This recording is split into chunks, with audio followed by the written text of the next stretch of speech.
Uncover 3. Terrifying true hunting horror tales that shocked us. Say that out loud for a second and let it sit. 3 ordinary trips into the woods, 3 nights that flipped the script on people who thought they knew what alone in the outdoors really meant. I grew up around those kinds of trips. Cold mornings, diesel trucks coughing to life, the smell of coffee and gun oil, the lazy ritual of checking a stand and a wind direction before you climb up and wait. So when I tell you these stories shook us, I mean the way your hands go numb and the part of your brain that usually counts the minutes starts skipping beats. The first one happened where I learned to hunt. Wellsboro, Pennsylvania. Small town, lots of timber. A place where people put their names on a spot and everyone knows whose ladder stand is whose.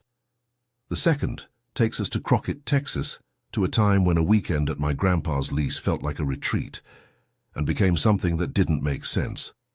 The third is a mountain trip with friends, the kind of trip that starts with laughter and beer and ends with a scream none of us can explain. Each one is different, but the thread is the same. Signs that someone or something was watching, things moved or left out of place, and decisions you make in a split second that you can't take back. I want you to hear them in full, so you understand how quickly normal turns into danger when you're alone in the woods. These are first-person accounts. Names and small details are true to the people who lived them, but I'm telling them how they told me, and I'm adding the things that make a place feel alive. The light, the weather, the smells. I'm not here to sensationalize. I'm here to unpack what happened and why it leaves the kind of mark that follows you home. The first tale starts cold. November in northern Pennsylvania has its own kind of silence. You get up before sunrise because the game moves early, because the wind changes at noon, because your calendar says it's season. I had been hunting that property since I was a teenager. Trail cameras, the same ridgelines, a few ladder stands that every local knows by sight. That's the thing about those places. Familiarity breeds a kind of complacency. You assume that the land is mapped in your head.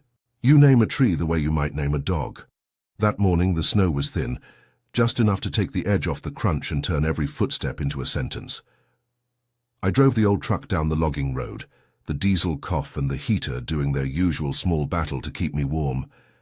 I remember the sky was this flat pewter color, low and unpromising. When I got out, the breath in my chest fogged and hung for a second like it couldn't decide to leave. My headlamp made the trunks look like columns in some ruined church. I checked my vest, Coles, a small folding saw, my license stitched to the inside pocket, and walked the familiar path up to my stand. It should have been simple. The stand I climbed into was the one I'd used for years. 30 yards away, half hidden by a scar of birch and hemlock, there was something we don't expect to see when we know the people who own the place. A ladder stand that wasn't there yesterday. It was only about 60 yards out, the kind that blends into the trees, unless you know to look for it. But what set it off wasn't its sudden presence. It was the trail that led to it. There was a single line of prints heading to the stand. Not a dozen, not a pair, crisscrossing like 2 people walking back and forth. Just one line, deep impressions in the wet November soil, the kind of linear footprint you only get when someone treks in alone and doesn't come back the way they came. Tracks always tell a story. This one said the person had walked up, climbed the stand, and then just stopped. No return route, no interrupted trail where someone doubled back. Just a solitary line that met the stand and then nothing. My first thought was practical.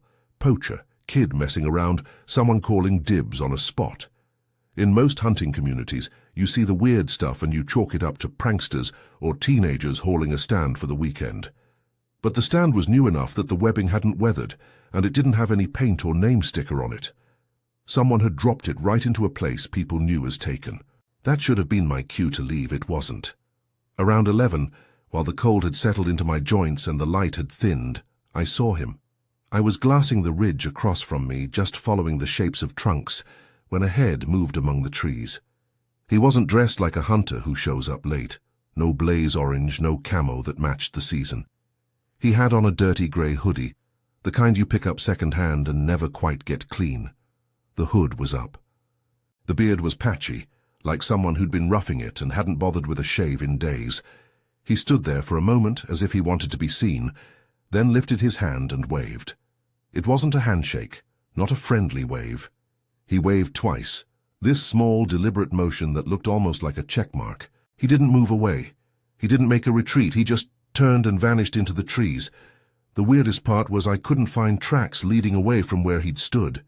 Snow and mud can hide prints, sure, but there was a light crust of ice in places that kept impressions. Nothing.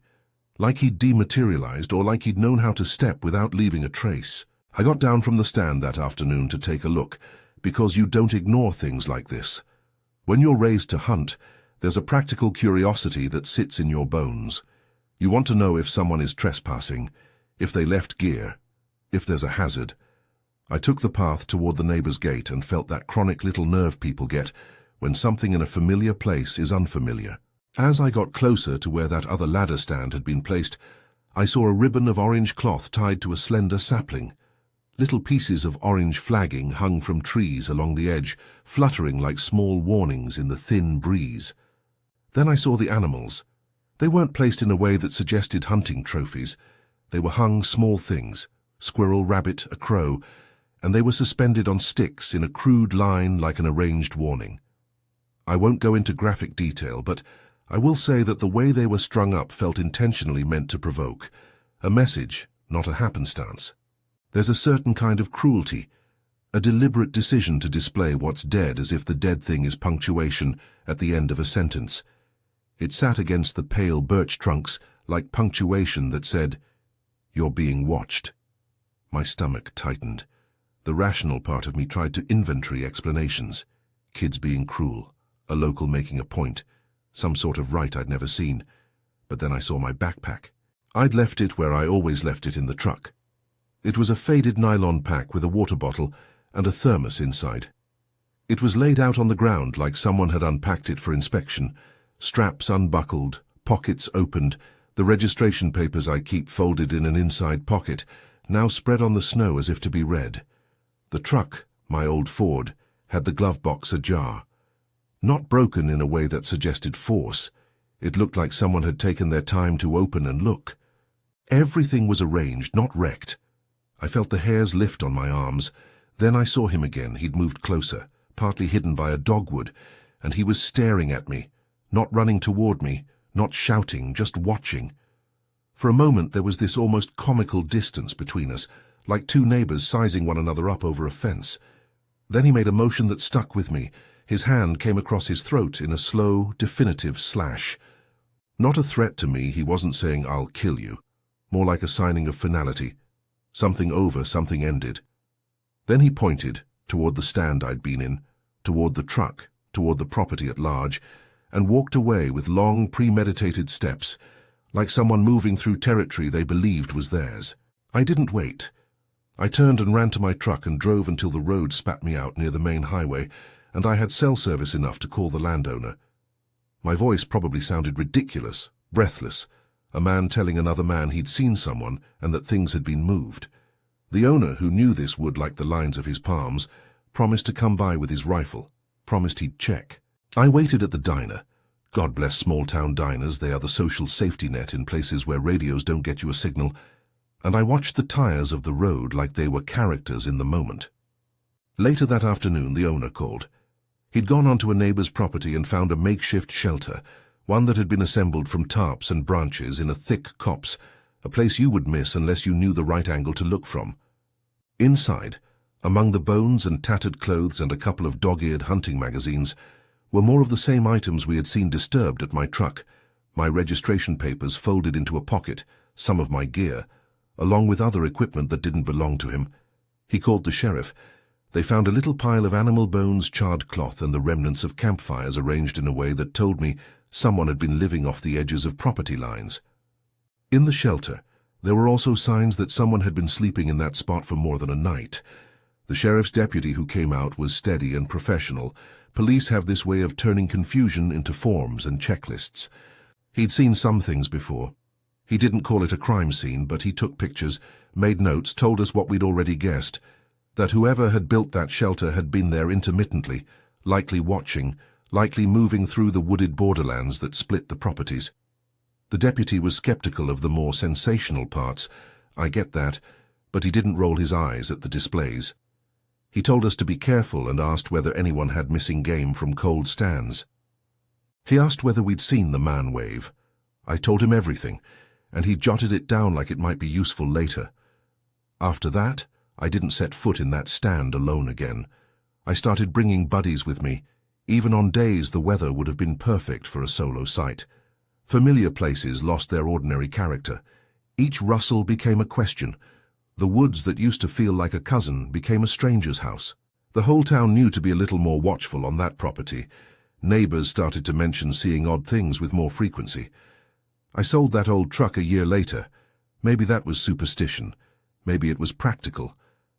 The point is, the line between home and unknown had been redrawn for me, and I still get a cold edge when someone tells me they're going to just run up for a quick sit alone. Think about that for a second. You're in a place you know like your pocket, and suddenly you find a sign that someone else has been making notes of your movements. What would you do? Walk away and call it in? Challenge them? Put yourself between the unknown and someone else? The question sat with me for weeks, the kind of stickiness that makes you check the truck twice at night. If this kind of story is the reason you click on videos like this, do me a favor, hit subscribe and stick around. There's a pattern here that runs through all three of the tales I want to tell, and hearing all of them together changes the way you look at what happened next. The second story is different in texture, but equal in chill. It's from Crockett, Texas, and it involves my grandpa, I'll call him Hank, and an old lease they kept on the edge of a pecan and cedar patch. If the first story is the cold of the north, this one is sticky heat and a house that coughs in the dark. Grandpa Hank is the kind of man who believes in practice over panic. He was a deputy for a stretch and carried the kind of skeptical patience that comes from seeing people make a fuss over nothing. When he tells a story, you listen, not because he's dramatic, but because he doesn't waste words. We were driving the county mile to the lease in a pickup that felt older than the road. The house on the property is the sort of weathered two-room thing that leans on the wind like an old man remembers certain names. The first day was pure weekend, fire, a few squirrels in the trap lines, and the usual talk about who used what stand and where the feeders had been. At one point in the afternoon, while I was walking the boundary line, I spotted a shadow just at the edge of the tree line. It could have been a stray dog. It could have been an old man watching the road. From a distance it looks like a silhouette, but there was something human about the way it paused and looked toward the house before stepping back into the trees. We shrugged it off, the kind of shrug you give after one beer and not enough information. On the second day, something happened that didn't allow for shrugging. We had field-dressed a deer earlier. That's common. You take what you can, and you leave the rest for the land. The next afternoon, when we came back to the processing area, the deer we'd hung to cool had been torn at. Not in the way a coyote drags and eats, but in a way where bite and claw marks suggested a struggle, and maybe an animal had been used as bait or as a message. I won't describe the gore. The way it was left felt orchestrated, a deliberate air of menace that made your skin crawl. That night, things grew stranger. We were inside the house, the kind of house that raises its own echoes, and there was a sound outside, a drawn-out screech, the kind of sound that makes you freeze because it sounds like nothing you've trained your ear for. Grandpa told me later it was a scream that sounded like someone who'd been pushed to the edge. We had no neighbors for a few hundred yards, and the trees make a sound barrier. You hear the world as if through a bowl. So when the sound came again, but closer, everyone went still. Hank got up, walked to the door, and looked out. There was nothing in the beam of the flashlight apart from the wavering of the long grass. Then came the banging. It started as a series of knocks on the outside. First something lighter like a palm on wood, then more aggressive, heavy slaps that made the house vibrate. At one point, something slammed against the door hard enough to make the hinges groan. It wasn't the kind of sound that leaves you with a question about intent. It was aggression. The dog started to howl. My grandpa, who had been mild for most of his life, loaded a shotgun and took a position by the door. He fired a warning shot through the door at some point. He swore later he didn't mean to hit anything, just to make whoever was out there back off. Whatever was outside took the shot as a cue and fell back into the trees with a rasping shriek and a wet, almost breathing sound that made every hair on my neck stand up. The deputy who finally made it out later had that look of a man who'd heard horror stories before. He was pragmatic, took statements, walked the perimeter with a flashlight, and found some footprints that suggested a biped had paced along the tree line. But the footprints were odd, elongated, not the casual print of someone in boots, and they seemed to start and stop as if the walker contemplated movement and then froze. The deputy's report used words like disturbing rather than criminal, which felt like a cop's version of shivering. We never went back after that trip. Grandpa folded up the lease paper for a while, said the place had been complicated. That word held everything it needed. The neighbor mentioned later that people had reported a coyote unusually bold around that stretch, that predators sometimes act out of character when food's scarce. Could it have been an animal emboldened by hunger? Maybe. Could it have been someone staging things, muzzles and noises to unsettle property owners? Maybe. The line between human malice and animal instinct blurred on that property, and it left us with a question. What do you do when nature behaves like a threat and people act like predators? And that is where I leave you for now. The bang of a hand on wood, the wet scream that trails back into the dark, and where the second story begins to tighten. Grandpa stood with his shotgun at the door while the whole county seemed to hold its breath. We were ready to do what men with guns and little sleep tend to do. Protect the house, protect what we could. But I won't tell you what happened next just yet. There's more to unpack there, and it ties back to the thing we keep seeing. Someone or something marking the edge of our lives. There's this rhythm that connects these tales, this small choreography. A sign that someone passed by, an altered landscape, a ribbon of cloth, a hung animal, a deer left torn, then the night that turns sound into menace. We tell ourselves stories to make sense of it. Did they mean to scare us? Were they actually trying to communicate? Were these signs meant for hunting, for territory, or were they something else entirely? The truth is, sometimes when you're on the fringe of what you know, you end up with more questions than answers. Before we go deeper into the Crockett night, because that night does not leave us comfortable, let me paint a little more of the scene so you can feel what it felt like to be there. The house was built close to a stand of cedars. Those trees have a smell that sticks in your throat, an oily, resinous tang that the wind carries like a cigar. The temperature drops fast after sundown in that part of Texas when the cloud cover lifts. The air becomes so sharp it seems to cut across your face. Inside, the wood floors had that hollow echo to them that would make the heaviest step sound like a caution. We had a single propane lamp on the table, and the television made more noise than picture, the kind of background static that seems to amplify real noises.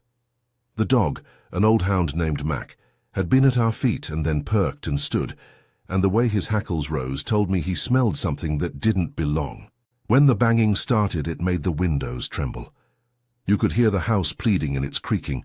A building isn't meant to be assaulted by the night. We could feel the beating of our own hearts.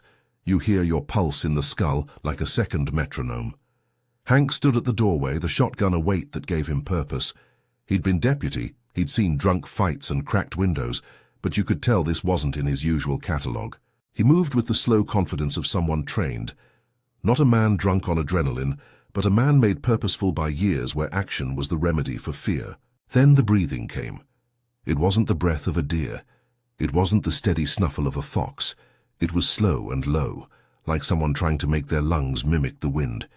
It exaggerated the feeling that our house was a bird in a storm, and there was something outside trying to coax it from its nest. We heard a shuffling that might have been paws or might have been boot leather through the leaves. Someone whispered a name, my grandpa's name, like the sound was a bell thrown blindly into the dark. The hush that followed was worse than the banging. Silence has teeth when it lasts longer than you want. That is precisely where this account, I'd been told, starts to break into smaller confidences. People hedge their language when they get to the piece that sounds like fear. It sounded like a person, Hank said. I thought it might be some poor soul needing help. Yet in the same breath, he described a set of actions that didn't add up. An animal make noise in a way that seemed deliberately human. He didn't leap to horror stories. He looked at us and said, it didn't make sense. So we'll pause here on the edge of the sound, with the shotgun at the ready and the breath pressing against the door. There's more, how the night unspooled, what the deputy thought, what evidence was found the next morning. But we'll pick that up after we pull the thread from a different angle. The way these things make you second-guess what you thought you knew about being out there, alone and watchful. Stay with me. The third story is coming, and it pushes this idea that the wilderness is indifferent to a different limit. But first, I want to leave you with one image from Grandma's house, a porch light swinging in the slight breeze, illuminating a single ribbon of orange flagging tied to a nail on the post, like a small deliberate bookmark someone had left on the edge of our lives. It flapped slowly, making a sound like a slow breath. What was it bookmarking? A place, a victim, a warning we didn't know. And that's the part that keeps you from sleeping well after nights like those. Not the fear itself, but the not knowing. The porch light kept swinging, and that little ribbon of orange slapped softly against the post like a heartbeat. We sat there for a long time afterwards, each of us wrapped in our own thinking. Grandpa kept the shotgun across his knees, but he wasn't waving it around. He held it like a man who knows weight is the closest thing to control. Every now and then he'd glance at the window and the dark beyond and say something practical, lock up the doors. But his voice never left the margin between steady and tired. You could hear the house breathe and creak, as if to remind us it had its own story of storms and summers and years. Morning came with a kind of brittle quiet. The light held no monsters when you looked at it in daylight. It only held a dozen small things that suggested someone had walked the edge of our life and gone. Scuffed leaves in a line, a strip of orange flagging caught on a barbed wire, an odd footprint near the feeder that looked like it had paused to listen. We found marks on trees, small notches, a cluster of roughened bark. Nothing screamed we're being hunted, but together they made a language none of us wanted to read. The deputy did what deputies do. He took notes, circled the house a few times, and said the things men in that job say because they have to. Keep records, talk to your neighbors, be careful. He dusted for prints the way you see in TV shows. But in the end he shrugged at the whole thing with a professional fatigue and said the word disturbing, the way folks use interesting, when they don't want to sound scared. He collected what evidence he could and told us he'd patrol the area. I believe he tried. That didn't stop the hollow feeling. We left early that day, not because we were cowards, not because the house was burning or anything dramatic, but because the house had been made to feel fragile. A place where you slept with the door unlocked had been given the margins of uncertainty. On the porch, someone had shoved a small pile of sticks into a neat little cross, maybe a prank, maybe something else. But to us, it read like punctuation. Grandpa folded up his lease agreements and said quietly, that land was complicated. It never went back on his regular rotation. What stayed with me wasn't a single noise or the sight of the torn deer. It was the way our definitions of wildness and danger blurred. We grew up told that animals are dumb and predictable, that humans are accountable and therefore understandable. That night the distinctions didn't hold. An animal might mimic a human's breath. A human might use animal behavior to make a point. We were left with that brittle question. How do you act when nature and malice share the same features? I kept thinking about the deputy's boots crunching along the driveway, about the way Grandpa's hand shook just a little when he unclipped the safety on the shotgun. I saw again and again the silhouette at the tree line, a dark shape that could have been anything. The whole thing left a hollow behind my breastbone.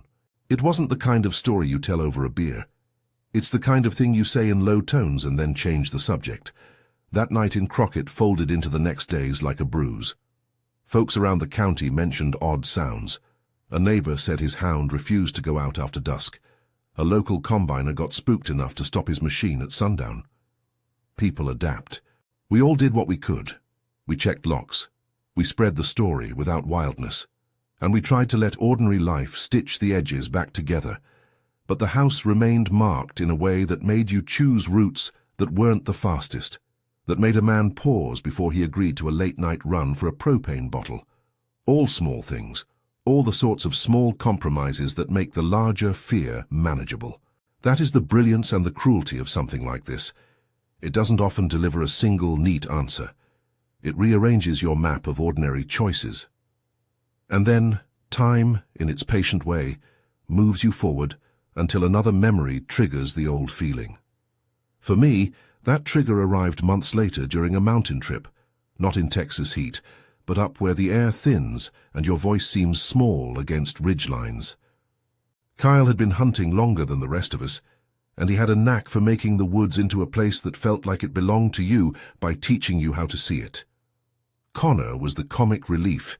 He'd tell a joke at the worst possible moment and laugh right through a branch knocking over his thermos. The three of us piled into a truck the way you pack a story with the best parts: laughter, packing tape, an overstuffed cooler. We were supposed to be gone the weekend. A simple camp, some late-season sits, maybe a ridge call and a burger cooked over a spit. The mountain crate of that trip was the kind that sits at the lip of memory for months, like a pebble in your shoe. The air had that cut-glass cold in the morning, the kind of scent that cleans the head and makes your hands rough. Nights were compressed with stars, days were soft with pine. We set up a small camp in a dip near a ridge, built a fire that first evening, and felt like boys with a license to be foolish in an old way. Kyle set his tent off a little from ours and told us in his half-joking way not to leave our packs out. Connor ignored him and left a cooler in the open anyway because he was Connor. He liked the extra steps of bad decisions that made for better stories later. The first night we drank, and Kevin told a story about an elk that had broken a hunter's stand in a different place. We laughed, nervous laughs at first, then real ones. Out beyond our firelight, you could hear something long and thin move across the ridge. Maybe a branch borne off by wind, maybe an animal that answered to no name. At some point, a scream rose from somewhere far off. It was a sound thinner than a human scream and longer than an animal call. We cocked our heads and laughed nervously. "Fox," Kyle said. "Somebody else at camp." The kind of dismissal you give when you want to feel brave. But then the scream came again, closer this time, and with a quality that struck a wrong chord. It wasn't the high yelp of a small animal. There was something ragged inside it. It made everyone go still. We listened, and the silence after it came felt like being the last people on the planet for the briefest of seconds. Connor joked, then stopped after the joke hung in the air like trash. We put the fire out late, or maybe it burned down on its own. Either way, the flames reduced to coals, and the world around us closed in cooler. The tents had been zipped tight. Kyle had been awake longer than us. He was the sort who couldn't sleep easily when he felt the edge of the woods. At some point, Connor said he thought he heard someone at the edge of camp. He stuck his head out of his tent and swore he saw a figure slip between the trees. By that point our laughter had thinned. Kyle grabbed a flashlight and pounded the paths with light. There'd been a handful of clinics where people taught you the basics. Shine the light, make noise, don't wander. But we were boys, and half of caution is just a story you tell yourself. Later, as we would try to describe what happened, the memory would fold into fragments. The sound of the cooler lid scraping on the ground, a plastic chair knocked over, the zipper of Kyle's tent rasping as if something had brushed it slowly. I remember opening my eyes to a pressure against the tent, like a hand had run along the fabric, and thinking for a second that a cougar was testing the canvas. The sound continued, something moving, sniffing maybe, then a scrape and then the scream again right at the lip of the camp. That scream was like a finger tracing a seam on the inside of your skull. What followed was the purest, rawest version of panic I have ever tasted. We scrambled out of our tents. Connor fumbled for his headlamp and turned it on in one motion that flung light ferociously into the dark. The beam caught nothing but trees and the wet shine of leaves. Then it found a shadow that moved like a person. That alone was enough to make us shoot into motion. Literal shots, fired into the air by Kyle more out of reflex than aim, and the echo up the valley answered like a bell. Whatever was out there stepped back or melted away. The footsteps we thought we heard ceased. For a moment we stood holding each other's shoulders like sailors on a deck. We didn't sleep much after that. We sat by the dying coals with our jackets zipped and our breaths visible. Connor kept staring at the ridge as if expecting someone to tumble down at any moment. He'd made jokes before, and they fell quiet, like someone turning off a radio mid-song. Around dawn we did the round of inspection that men do to reassure themselves, check the camp, check the tents, see what, if anything, is missing. There wasn't much missing. The cooler had been nudged. A chair had been dragged a short distance. You could argue these things happen. Wildlife nosing a cooler, wind knocking a chair, except for small details that didn't add up. There were scratches on the tent flaps that looked like something with nails might have taken a swipe. The footprint near the fire was odd, too elongated for a boot, and the way it started and stopped told us someone had approached the camp, paused, and then turned away. Later in the light of day, Kyle found a small scrap of fabric snagged on a branch, a strip torn as if to be left like breadcrumb trail. Nothing overtly violent, nothing that could pin the label murderer or monster, but enough to make the hairs stand up. The drive out that morning was quiet. We were numb in a kind of way that makes you think of a limb asleep after being pinched. Connor kept staring out the window as if the trees might still be there. The smell of the van, damp cloth and old coffee, felt foreign. We left our camp in a hurry and didn't come back. We told the story to friends, and it became one of those things that, when told and retold, hardened into facts in the retelling. A scream, a touch, a torn cooler. The truth is always shaggier. I remember dreaming for weeks after that, waking to the echo of a scream that wasn't there. It put me in a small, private place of guilt. What if someone was out there needing help, and we scared them off? What if the sound had been something human and terrified? The part of you that thinks it's helpful thinks about retribution and rescue. The part of you that knows the woods thinks about self-preservation. You live with the tension until it becomes a kind of memory toll. Later, in the months that followed, I learned stories. Other people hearing screams on ridgelines, coolers found rifled through, tents nudged. I don't know if there's a pattern that connects every odd moment in the woods. Maybe it's coyotes testing human camps in an opportunistic season. Maybe it's poachers looking for soft targets. Maybe it's people who live too close to the tree line and are desperate in ways we cannot guess. Maybe some nights the world just produces noises that feel human to our ears, and the brain fills in the rest. The point is not to label the thing, it's to note the result. We walked away. We came home. We left behind a place we had thought of as ours for a weekend, and that gave rise to a host of private questions. After the mountain trip, I stopped sleeping for a few nights with the window open. Whenever the neighbor's dog barked, I would sit up and listen, half expecting a ripple of something worse. I've driven that ridge several times since, and felt like I was glancing at an old bruise. Connor stopped texting as often. Kyle stopped going out alone. Those are small adjustments that become substantial decisions. When you put the three stories together, the ladder stand in Wellsboro, the banging at Grandpa Hank's house in Crockett, the screams circling our mountain camp, you start to see a handful of repeating patterns. They all begin with what I'd call an innocent incongruity. Something out of place that you can at first rationalize. A ladder stand where one shouldn't be, a deer torn in a way that doesn't match a stray coyote. A scream lifted into the dark. Then, in each case, the incongruity escalates into a more direct confrontation. Items moved or displayed, sounds at the edge of your living space, gestures that read like messages. There is always the choice point. Do you stay or do you go? And in each narrative, the decision is made under imperfect information and acute fear. I keep thinking about the man in the grey hoodie who crossed his hand over his throat, about the way Grandpa's house shuddered from the banging, about the scream that landed like a hand on our shoulder at camp. Each of those moments had an internal logic that was terrible and precise. They were not random. They were acts meant to be interpreted, to leave you with a sense that someone or something had taken an interest in you. And that interest, even when it doesn't turn into violence, reshapes you. One thing that stayed constant across all three stories was the aftermath. None of us got tidy answers. The sheriff took photos, the deputy made notes, the neighbor kept watch. Some of the suspects were probably animals, some might have been human, some of it we will never properly understand. What all of it did, though, was create a kind of psychic scar. We learned to be more attentive without becoming paranoid. We learned to take the small practical precautions that feel like common sense. Ride with a buddy, tell someone where you'll be. But we also learned the harder thing, how to carry that knowledge without letting it harden into fear so complete that it keeps us away from what we love. There is guilt that comes with these stories too.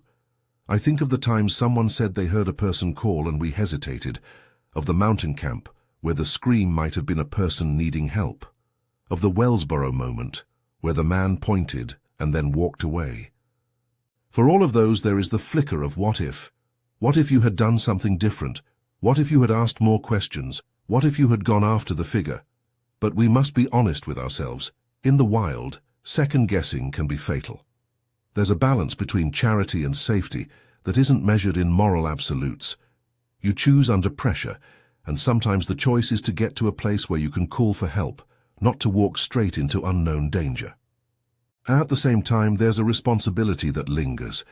If you see something off, a man living in a makeshift shelter on the edge of someone's property, a pattern of animal mutilations left as a message, you owe it to your neighbor to report it. If you hear something you can't explain, tell someone.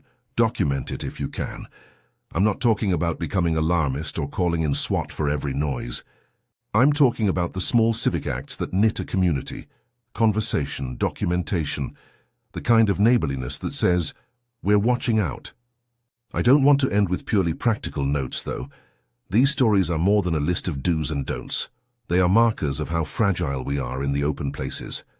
They are reminders that being outdoors is a gift and a gamble. The woods don't conspire to get you. They simply exist, and in their existence they can be indifferent or cruel, depending on the circumstance. So what do you take away from hearing 3 lives shift because of nights they thought they'd just be passing through? First, that the obvious can be deceptive. Don't ignore signs of trespass or staging. They may be small at first and dangerous later. Second, trust the part of you that notices patterns. If several small things set your hairs on end, don't chalk them up to imagination without checking. Third, understand that fear has a voice and it is sometimes shouting for your good. It doesn't always mean you are weak, it often means you are prudent. None of this is meant to scare you out of the woods.